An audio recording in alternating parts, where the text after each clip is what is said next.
시청자 여러분 안녕하십니까? 뉴스 플러스 시작합니다.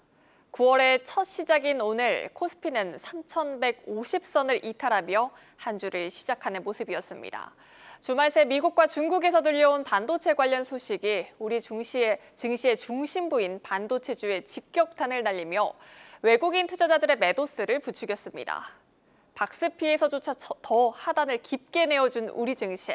이제 시장의 눈은 오늘 개회한 정기 국회를 향하고 있습니다. 시장에선 코스피 지수 상승세를 발목 잡았던 세제 개편 불확실성이 거치면 지수가 다시금 상승 탄력을 받을 것이라는 기대가 일고 있습니다. 가장 관심이 집중되고 있는 사안은 자사주 소각 의무화를 담은 3차 상법 개정안입니다. 이외에도 여당이 주도하는 각종 개혁 법안들을 비롯해 내년도 예산안과 인사청문회까지 곳곳에서 여야 격돌이 불가피해 보입니다. 자세한 내용 국회에 나가 있는 취재기자 연결해 알아보겠습니다. 양현주 기자, 오늘 개원식에서부터 이례적인 상황이 연출이 됐습니다. 여야의 신경전이 한복과 상복으로 표출된 모습이었죠? 네, 그렇습니다. 개회식부터 복장을 두고 충돌이 빚어졌습니다. 우원식 국회의장이 개회식에서 한복을 입자고 제안했지만 이 국민의힘 의원들은 검은 양복, 검은 넥타이에 근조 리본을 단 상복 차림으로 이 본회의장에 나타난 겁니다. 여당의 입법 폭주에 대한 항의성 표시입니다. 이 민주당은 앞서 정기국회에서 224개 중점 법안을 처리하겠다고 공언한 바 있습니다. 여당인 더불어민주당이 거대 의석을 바탕으로 개혁 법안들을 밀어붙일 것으로 예상되는 가운데 이 국민의힘은 국회 운영 보이콧에 더해 장외투쟁 카드까지 손에 쥐고 전면 투쟁을 예고하고 있어 이 여야 간 격돌은 향후 더욱 거세질 전망입니다. 네, 여당에서 추진하는 개혁 입법 주요안들 중 우리 경제에 영향을 미칠 만한 것들, 대표적으로 어떤 것들 주목해보면 좋을까요? 네, 대표적으로 정부조직법 개정안이 오는 25일 본회의 상정을 앞두고 있습니다. 검찰청 폐지를 골자로 하는 동시에 경제부처 개편도 포함되어 있습니다.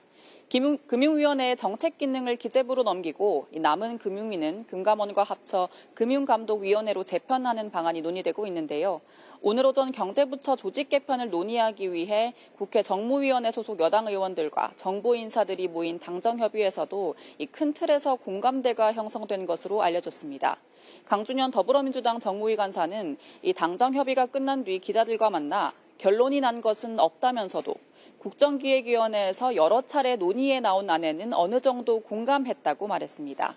이 중점 법안에 포함되진 않았지만 자사주 소각 의무화 등을 담은 3차 상법 개정안 역시 이번 정기국회 내 처리가 예상됩니다. 여기에 법인세율 1% 인상, 배당소득 분리과세 등을 담은 내용도 세제 개편안도 제출될 예정이어서 여야 간 극렬한 충돌이 불가피합니다. 네, 입법 처리뿐만 아니라 인사청문회, 내년도 예산안도 처리해야 하는데요. 향후 일정 어떻게 됩니까? 네, 당장 내일부터 장관 후보자 인사청문회가 줄줄이 예정돼 있습니다. 2일 교육부 장관과 금융위원장, 3일 여성가족부 장관, 5일 공정거래위원장 후보자가 차례로 검증대에 오릅니다. 야당은 교육부 장관과 공정거래위원장 후보자들의 도덕성 문제를 제기하며 이 지명 철회를 요구하고 있어 충돌이 예상됩니다. 정부가 편성한 728조 원 규모의 예산안 역시 쟁점입니다. 여당은 경제 회복을 위한 필수적인 확장 재정이라 강조하지만 국민의힘은 포퓰리즘 예산이라며 대대적 삭감을 벼르고 있어 이 역시도 강대강 충돌이 불가피할 것으로 보입니다. 지금까지 국회에서 한국경제TV 양현주입니다. 대체거래소 넥스트레이드가 거래량 15% 제한 규제를 지키기 위해 지난달 20일 26개 종목에 이어 오늘 53개 종목에 대한 거래를 추가로 중단했습니다. 앞으로도 15% 룰에 따라 줄줄이 거래 중단 종목이 나올 것으로 예상되는데요. 가뜩이나 정책 불확실성에 외국인들의 자금이 떠나고 있는 우리 시장, 수급 공백에 더해 한국 증시 시스템 신뢰도 하락이 예상된다는 우려가 제기되고 있습니다. 증권부 김원규 기자와 자세한 내용 짚어보도록 하겠습니다. 김 기자, 오늘까지 총 79개의 종목이 거래가 중단이 된 겁니다. 언제까지 이렇게 거래가 안 되는 겁니까? 일단 이미 지난달 20일부터 26개의 종목에 대해서 거래가 제한된 상태였는데 오늘부터 풀무원 등 53개의 종목이 추가로 거래가 정지됩니다. 이로 인해서 이제 총 79개 종목이 이달 말인 30일까지 대체거래소에서 매매할 수 없습니다. 현재 규정상 대체거래소가 전체 시장에서 차지하는 일평균 거래량 비중이 6개월 연속 15%를 초과하면 추가 규제 대상이 될 수 있습니다. 넥스트레이드 측이 선제적으로 거래량을 조절하기 위해 일부 종목의 거래를 중단시킨 겁니다. 네, 그러면 해당 종목들은 오전 프리장 또 오후 애프터장이 이 시간이 거래가 안 되는 거라고 보면 되는 건가요? 맞습니다. 그런데 이제 메인 마켓의 경우에는 상관이 없는 거겠죠. 현재 한국거래소의 정규 시장 거래 시간인 오전 9시부터 오후 3시 30분까지는 정상적으로 거래가 이루어집니다. 그러나 대체 거래소의 프리마켓이나 애프터마켓을 이용해온 투자자라면 매수 매도에 차질이 발생할 수 있습니다. 거래 정지된 79개 종목을 이른 아침이나 늦은 오후에 거래하려던 투자자들은 불편을 겪게 되는 셈입니다. 네, 여기에 또 추가로 거래 정지될 종목들 줄줄이 있을 거란 예상도 있던데 어떻습니까? 네, 가능성이 아예 없는 건 아닙니다. 우선 대체거래소의 시장 점유율을 보시겠습니다. 지난 4월 8.5%에 불과했던 일평균 거래량 비중이 6월에는 15%대까지 오르기도 했고 7, 8월에도 14%대를 유지하고 있습니다. 이를 6개월 평균으로 따졌을 때 13% 수준입니다. 향후 시장 상황에 따라 15%를 넘어설 가능성이 충분한 상황이죠. 이에 대해 넥스트레이드 관계자는 상황에 따라 거래 중단 대상 종목이 추가되거나 거래 중지 기간이 연장될 수 있다고 밝혔습니다. 네, 거래가 이렇게 되다 안 되다 하고 또 어떤 건 또 다시 되고 이렇게 되다 보면 혼란이 굉장히 클 것 같은데요. 제도 개선을 위해서는 이 금융당국이 키를 잡고 있는 거잖아요. 예. 금융당국의 입장은 어떻습니까? 현재 상황에 대해서 어느 정도 인지하고 있다. 이렇게 현재 입장을 밝히고 있습니다. 관련 규제와 관련해서 현재 그리고 논의 중인 것으로 파악되고 있는데요. 금융위원회 관계자는 아직은 발표할 단계는 아니고 차후 보도자료를 통해 밝힌다는 입장입니다. 증권업계에서는 조만간 이달 초나 중순께 가이드라인을 제시할 것이라는 관측도 나옵니다.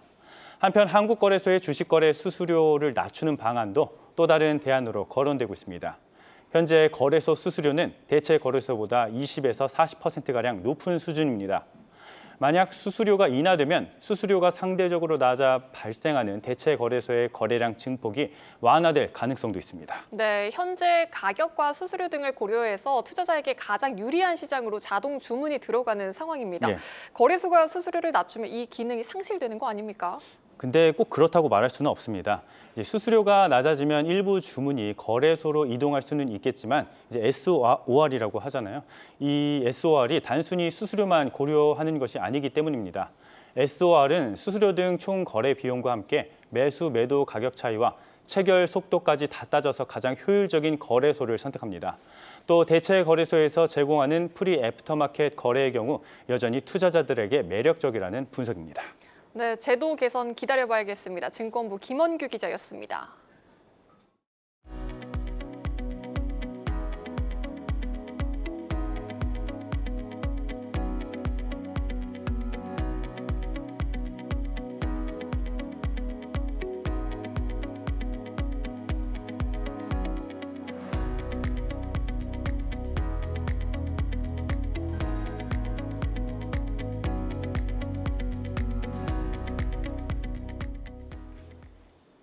지난달 5대 은행의 가계대출이 4조 원 가까이 풀었습니다.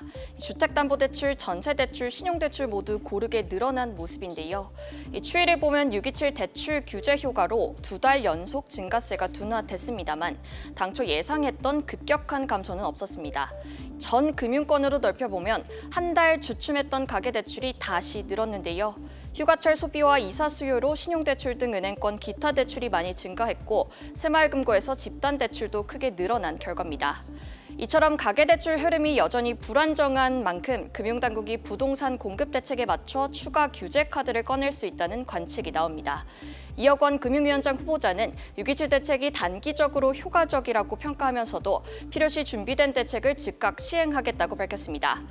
특히 전세대출 관련 규제가 추가로 도입될지가 관심사입니다. 이재명 대통령 역시 전세자금 대출 제도의 허점을 직접 지적한 바 있죠.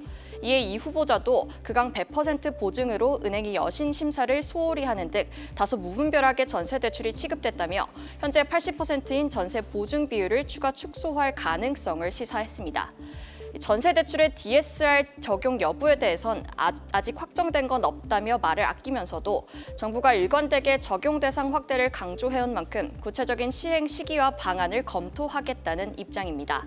다만 서민 자금이나 실수요를 과도하게 옥죄일 수 있다는 우려가 있는 만큼 이번 대책엔 빠질 가능성이 크다는 관측도 나옵니다. 대출 규제가 이렇게 강화되는 와중에 금융당국은 은행권의 예대금리 차도 정조준했습니다.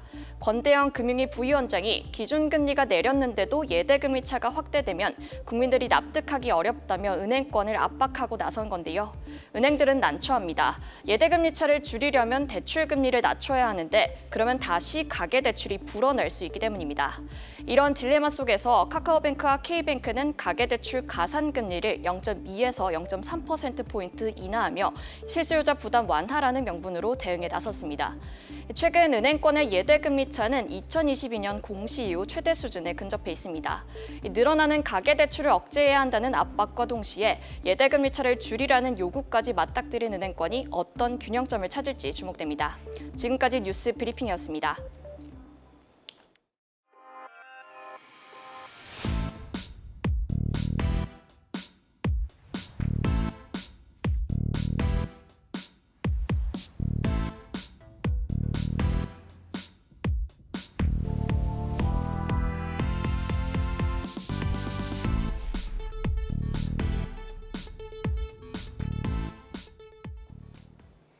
원화 스테이블 코인 시장을 선점하기 위한 기업들의 합종 연행이 한창입니다.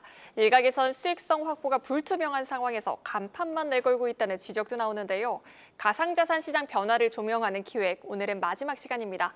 오늘은 원화 스테이블 코인의 구심점이 될 예비 주자들 살펴보도록 하겠습니다. 증권부 조연 기자 나와 있습니다. 조 기자, 먼저 스테이블 코인이 부상한 뒤 수많은 상표들이 출원이 됐었습니다. 이 코인들 다 나올까요? 아닙니다. 이미 특허청에 출원된 원화 스테이블 코인 관련된 게 한 300개가 넘거든요. 하지만 단순 구상 차원을 넘어서 실속 있게 사업을 추진하는 곳은 은행권 그리고 네카토라 불리는 대형 핀테크사들입니다. 먼저 은행들은 같이 또 따로의 전략을 취하고 있는데요. 13개 은행이 함께 스테이블 코인 공동 발행과 유통 그리고 실증 사업 연구에 착수했고요. 동시에 주요 시중은행들은 각기 MOU를 연달아 체결하고 있습니다. 최근 방한한 서클을 비롯해서 가상자산 수탁 기업이나 핀테크 보안업체 그리고 스테이블 코인을 연계한 토큰 증권 투자 플랫폼들과 협력에 나서고 있습니다. 그리고 네카토 중에 은행이 없는 네이버는 네이버 페이가 국내 최대 가상자산 거래소인 업비트와 가장 먼저 손을 잡았고, 카카오는 카카오페이와 카카오뱅크로 연결되는 자체 수직 구조의 사업 모델을 추진 중입니다. 대중화에는 은행보다 이들이 앞서 있다라고 평가를 받고 있죠. 그리고 토스는 이제 빗썸과의 협업을 논의 중인데요. 토스 인사이트 보고서를 보면 원화 스테이블 코인이 안정적인 시장 신뢰를 구축하려면 은행 등 기존 금융기관 중심의 발행 유도가 중요하다라고 주목한 만큼 토스뱅크가 핵심적인 역할을 할 것으로 보입니다. 네, 또 스테이블 코인 발행의 주체를 두고 논의가 뜨겁습니다. 한국은행은 은행권 중심으로 해야 한다는 입장을 고수하고 있고, 반면 국회에 발의된 법안을 보면 대부분 비은행권에도 열겠다는 입장입니다. 조 기자, 여기서 해외 사례를 조금 살펴볼까요? 네. 크게 스테이블 코인의 밸류 체인을 좀 보면 발행과 유통 그리고 보관, 운용 이렇게 세 가지 축으로 나뉩니다. 특히 시장의 90%를 차지하고 있는 테더와 서클의 사례를 보면 이들의 급성장에는 가상자산 거래소의 역할이 결정적이었는데요. 서클을 예로 들어볼까요? 서클은 USDC 발행을 담당하고 있고, 유통은 코인베이스, 그리고 준비금 운용과 수탁은 각각 블랙록과 BNI 멜론이 담당하는 구조입니다. 준비금의 90%가 단기 국채, 그리고 환매 조건부 채권의 90%가 담겨 있고, 현금이 10%인데 이를 각각 블랙록의 MMF와 미 재무부 펀드, 그리고 현금은 BNI 멜론과 JP 모건 등 주요 은행들이 예치하고 있습니다.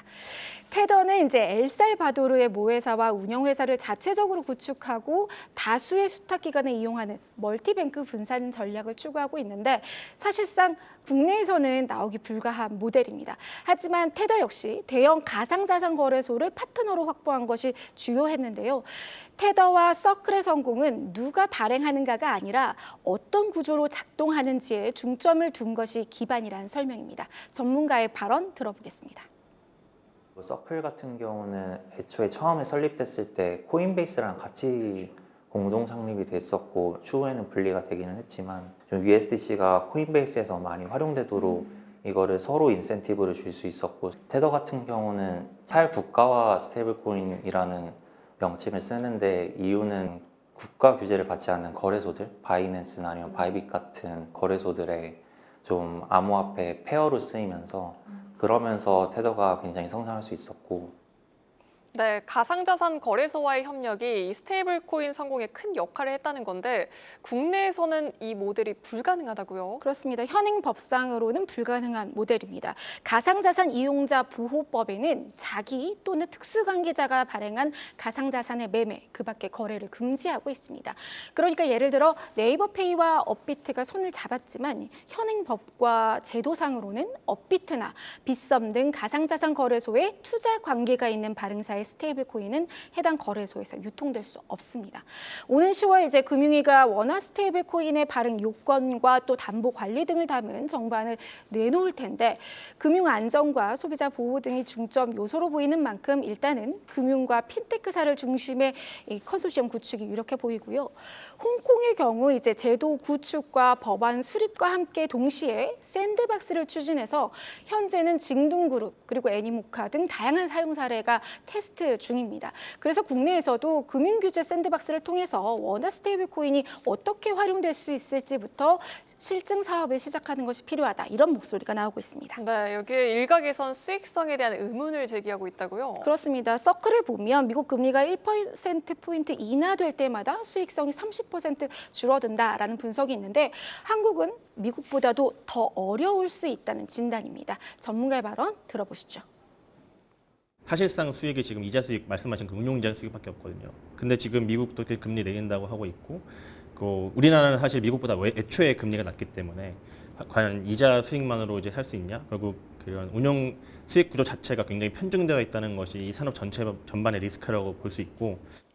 네, 최근에 JP모건과 뱅크 오브 아메리카, 시티그룹, 웰스파고 등 대형 은행들이 지니어스 법안 처리 이후에 스테이블 코인 발행에 뛰어들었는데 이들 역시 각자가 아니라 공동 발행이 나섭니다. 그러니까 큰 수익성을 내기 어려운 저마진 사업 구조임을 보여준다라는 해석인데요. 결국 중요한 것은 이제 원화 스테이블 코인이 어떻게 활용될 수 있을지입니다. 가상자산 관련 거래나 현물 ETF, 토큰 증권 등 투자에 활용할 수 있을지, 또는 무역 대금 지급 같은 기업 간 정산에 쓰일 수 있을지. 물론 외화 관리 규제 이슈로 해외 송금은 좀 쉽지 않아 보입니다만 결제 지급 수준 이상의 활용도 가이드라인이 나와야 기업들도 실익을 따져보고 사업 진출을 구체화할 수 있다는 진단입니다. 네, 여기까지 듣겠습니다. 증권부 조연 기자였습니다.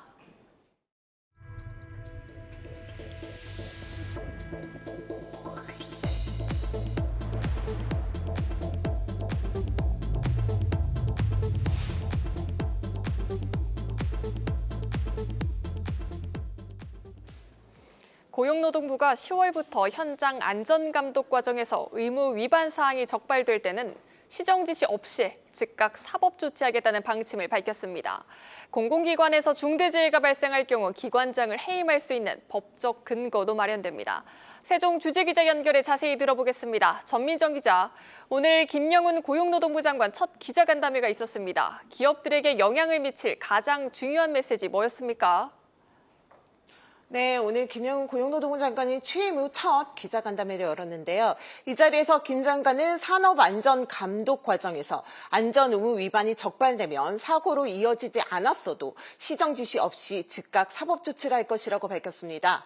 그동안에는 사업장에서 안전의무 위반 사항이 적발되더라도 10일간 시정 지시를 내리고 이를 이행하지 않는 경우에만 수사에 들어갔는데요. 다음 달부터는 별도의 경고 없이 즉시 수사에 착수한다는 방침이고요.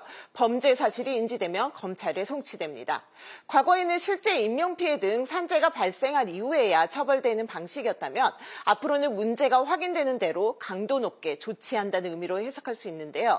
정부는 사업주들이 선제적으로 안전조치를 취할 수 있도록 유도하기 위한 방안이라고 설명하지만 경영계에선 처벌 위주의 안전대책이라는 비판의 목소리도 나옵니다. 특히 정부는 중대재해법도 부족하다면서 노동안전 종합대책 대책 마련과 각 부처 장관들이 참석하는 노동안전관계장관회의 신설도 예고했는데요. 하지만 강도 높은 처벌만으로는 중대재해를 줄이는 데 한계가 있다며 예방 시스템을 충실하게 갖추는 것이 먼저라는 게 재계의 주문입니다. 네, 최근 코레일 등 공공기관에서 작업장 사망 사고가 잇따라 발생하면서 공공기관 안전관리에 대한 우려가 커지고 있습니다. 앞으로 공공기관에서 중대재해가 발생하면 기관장 해임도 가능해진다고요? 네, 오늘 구윤철 부총리 겸 기획재정부 장관 주재로 열린 공공기관 운영위원회에서 확정된 내용인데요. 우선 안전경영을 공공기관 운영의 기본 원칙으로 법제화하고요. 중대재해가 발생하면 그 책임을 물어 기관장을 해임할 수 있도록 공공기관 운영법 개정도 추진됩니다. 지금까지는 중대재해 발생 시 기관 차원의 개선 권고나 경영평가 반영 수준이 그쳤지만 앞으로는 최고 경영자가 직접 자리에서 물러나야 할 수도 있다는 얘기입니다.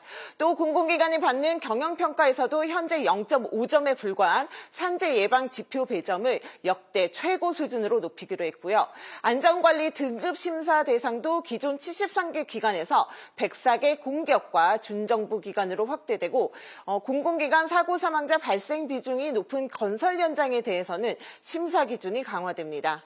안전관리 상황도 투명하게 공개하기로 했는데요. 지금까지 1년에 한 번 공시하던 산재 사망자 수를 분기별로 추가 공시하고 중대재해 부상자 수 공시 항목도 신설됩니다. 네, 이처럼 정부는 산업재해 근절을 위해 경영자 처벌을 강화하는 근거로 노동자 안전을 전면에 내세우고 있습니다. 고용노동부의 약칭마저 고용부에서 노동부로 바뀌었네요. 네, 오늘 기자간담회에서 김영우 장관이 깜짝 발표한 건데요. 김 장관은 자영업자 등 고용관계에 있지 않은 일하는 사람이나 사용자 없는 노동자들을 광범위하게 보호하기 위해 약칭을 노동부로 변경했다고 그 배경을 설명했습니다. 고용노동부는 과거 노동부였다가 이명박 정부인 2010년 고용정책이 핵심 의제로 부상하면서 명칭이 변경됐고 약칭 또한 고용부로 정해졌는데요. 이후 15년 만에 노동부 명칭이 부활하게 된 겁니다. 이를 두고 민주노총 출신인 김 장관의 의지가 강하게 반영된 결과라는 평가가 나오는데요. 하지만 경영계 등에서는 새 정부 출범 이후 일자리는 후순위로 밀어둔 채 지나치게 노동에 방점을 둔 정책이 이어지고 있다는 불만이 제기됩니다. 실제 정부가 속도를 내고 있는 노란봉투법, 중대재해 처벌 확대, 정년 연장 등은 청년 고용 감소로 이어질 수 있다는 우려의 목소리도 커지고 있습니다. 지금까지 세종 스튜디오에서 한국경제TV 전민정입니다. 전 산업에 걸쳐 패러다임을 바꾸고 있는 AI는 의료 현장에도 활발히 도입되고 있습니다. 최근에는 국산 기술로 만들어진 의료 AI가 위급한 상태의 환자를 구하면서 주목을 받았습니다. 김수진 기자가 현장에 다녀왔습니다. 최근 폐이식을 성공적으로 마치고 퇴원한 A씨. 성공적인 수술에는 의료 AI의 도움이 컸습니다. 입원 중이던 A씨가 심정지 위험이 크다는 사실을 AI가 미리 알려준 겁니다. 알람을 받자마자 의료진은 환자를 중환자실로 옮기고 에크모 장치를 통해 이식이 가능하도록 환자를 안정시켰습니다.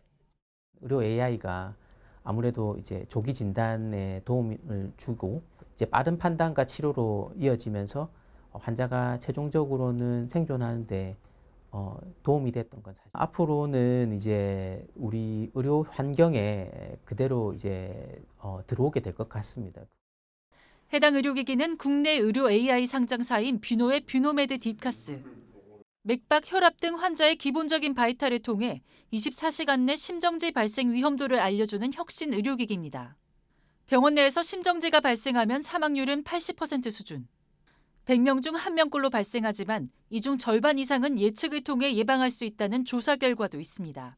이제 결과 보고서를 추산해서 봤을 때 못해도 한 달에 한 3-4건 정도는 환자를 조금 빨리 조기 인지해가지고 적절한 대처가 가능할 수 있도록. AI 도입의 가장 보수적인 곳으로 꼽히던 일선병원에도 의료 AI가 속속 도입되면서 스마트 의료 구축도 빨라질 전망입니다. 한국경제TV 김수진입니다.